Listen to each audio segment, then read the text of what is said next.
And so this tutorial, I'm going to show you how to change your WhatsApp business account to a personal account. So first of all, of course, you'd like to go and download both WhatsApp business on your phone and the normal WhatsApp application, which is a WhatsApp Messenger application on your phone. Of course, you can do that through Play Store if you're using an Android, App Store if you're using an iPhone, or any other store you could be possibly using. Then you would like to go, of course, open the WhatsApp business account and log in into your account, or if you don't have an account, just go and create one, of course, and then log in into it. So let me just go here and open my WhatsApp business account, as you should, of course, or as you already did if you do want to follow the tutorial steps.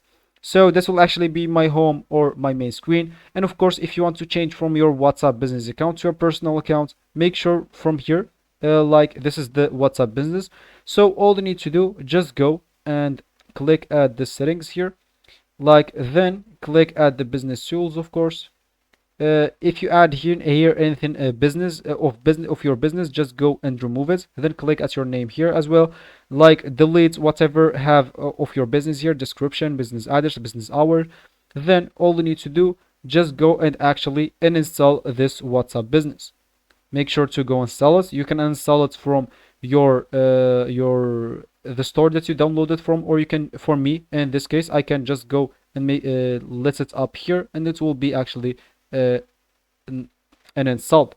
But of course, do whatever suits you, whatever work for you.